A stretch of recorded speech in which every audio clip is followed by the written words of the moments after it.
আমরা মেয়েরা আমাদের বেশিরভাগ সময় কিন্তু রান্নাঘরেই পার করতে হয়। আর আমরা যারা গৃহিণী তাদের তো রান্নাঘরই সব। আর যারা চাকরিজীবী তাদেরও কিন্তু ঘর, সংসার, রান্না-বান্না সবকিছু শেষ করে বাইরে যেতে হয়। আর আমরা যদি একটু বুদ্ধি করে এই রান্নাবান্নাকে অল্প সময়ে সহজ করে শেষ করি তাহলে তো আলহামদুলিল্লাহ। যারা আমরা গৃহিণী তারা আমরা রান্নাবান্না তাড়াতাড়ি শেষ করেও নিজের যত্ন, পরিবারের সবার যত্ন বা আরও অন্যান্য অনেক কাজকর্মই থাকে যেগুলো আমরা খুব সহজেই করে নিতে পারি। আর যারা আমরা বাইরে জব করি, বাইরে যাই তাদের ক্ষেত্রে কিন্তু অনেক সুবিধা। তো আজকে আমি শেয়ার করব কিভাবে অল্প সময়ে মাছ, সবজি, মাংস এগুলোর স্বাদ ঠিক রেখে খুবই তাড়াতাড়ি রান্না শেষ করা যায়। আসসালামু আলাইকুম। আমার প্রিয় আপু ভাইয়ারা সবাই কেমন আছেন?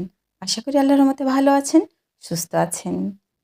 তো গতকালকে যেহেতু ঝড় হয়েছে, আর ঝড় হলেই তো বাড়িঘরের কোনো মানে অবস্থা খুবই খারাপ হয়ে যায়।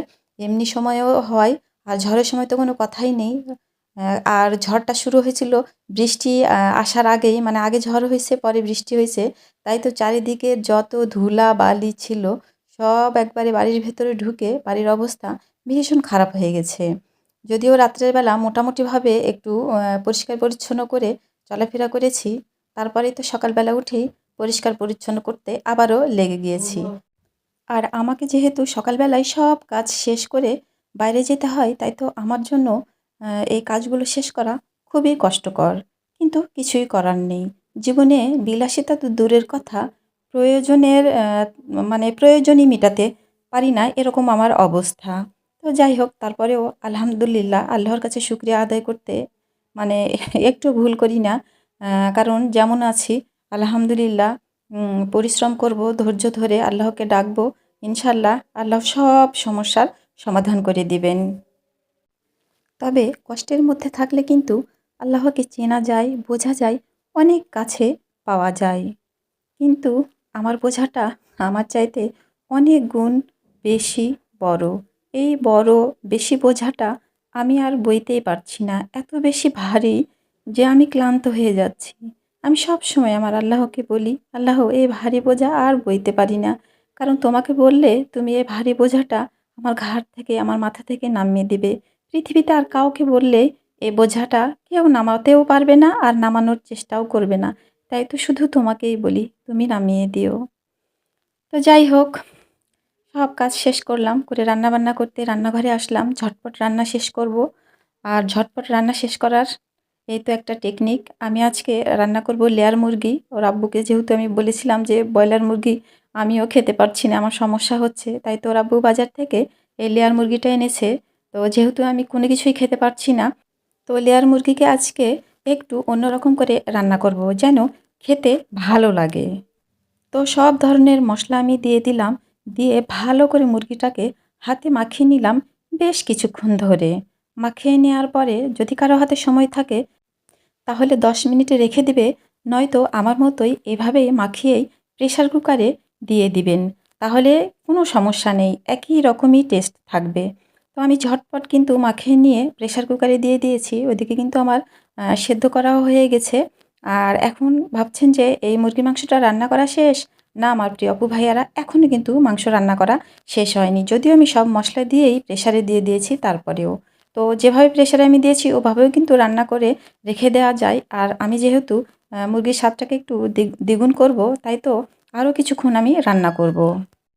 তো মাংসটাকে কিন্তু আমি বাগার দিলাম। একটু পেঁয়াজ দিয়ে দিয়েছি, তেল দিয়েছি, দিয়ে মাংসটা আমি আবার বাগার দিয়ে নিলাম। আর এরকম করে মাংস বাগার দিলে কিন্তু খেতে খুবই মজা লাগে। ভাবছেন এবারও মনে হয় আমার রান্না শেষ? না আমার প্রিয় অপু ভাইয়ারা, দেখতে থাকেন শেষ পর্যন্ত। আমার রান্না কিন্তু এখনও শেষ হয়নি। এই যে দেখেন, মাংসের স্বাদ দ্বিগুণ করার আরও একটা টেকনিক, আরও একটা উপায়। আমি এখানে দিয়ে দিলাম বেশ কিছু দুধ। এখন এই দুধটা দিয়েই কিছুক্ষণ আমি ফুটিয়ে নিব। অনেক বেশি সময় ধরে ফোটানোর দরকার নেই। আপনি যেমন ঝোল রাখবেন বা যেমন গাঢ় করে রাখবেন ঠিক তেমনটা হওয়া পর্যন্তই ফোটালেই হবে। তো আমি দিয়ে দিলাম এখানে কিন্তু কয়েকটা রসুনের কোয়াও। তো ওইটা ওইদিকে ফুটতে থাক, কিছুক্ষণ ফুটালেই হয়ে যাবে। আর এই ফাঁকে আমি বেশ কয়েক রকমের সবজি কেটে রেখেছি। পুঁই শাক, মিষ্টি কুমড়া, পটল, এগুলো নষ্ট হয়ে যাচ্ছে। আর তাছাড়াও যেহেতু আমাকে একটা সবজি রান্না করতেই হবে, তাই তো এটাও খুব অল্প সময়ে অ্যাম মানে গুণগত মান ঠিক রেখে, স্বাদ ঠিক রেখে আমি অল্প সময়ে এই সবজিটাকেও রান্না করে নেব।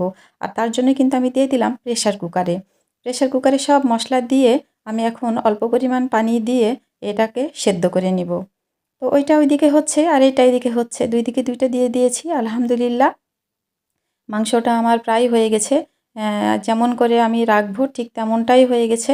এখন আমি এর উপর দিয়ে গরম মসলার গুঁড়া দিব, পাঁচ মসলা, জিরা এগুলোর গুঁড়াগুলো ছিটিয়ে দিব। যদিও কিন্তু আমি গরম মসলা এর আগেও দিয়েছি, আবারও দিলাম। ওইটা ছিল গোটা আর এটা ছিল গুঁড়া।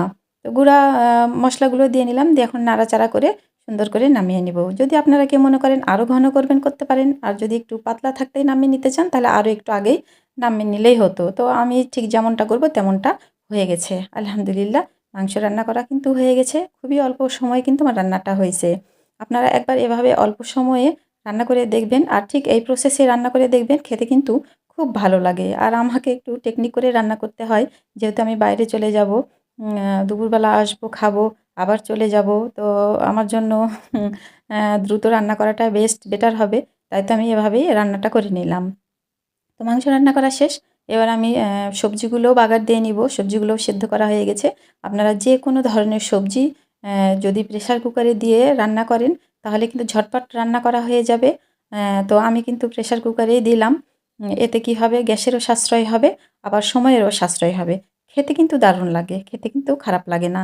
বাগার দেওয়া যেকোনো তরকারি কিন্তু খেতে অন্যরকমই একটা টেস্ট লাগে। তো এখানে আমি সবজিটাও বাগার দিয়ে নিলাম। নিয়ে এখন আমি এটা ওই যে একই রকম করেই নামাবো। মানে যেরকম আমি ঘন করব তেমনই ঘন হবে, বা আমি এরকম পাতলা করে রাখলেও পাতলাও হবে।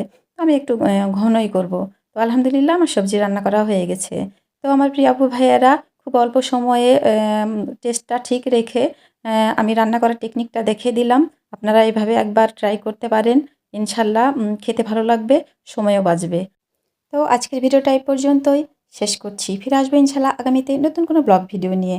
আল্লাহ হাফেজ।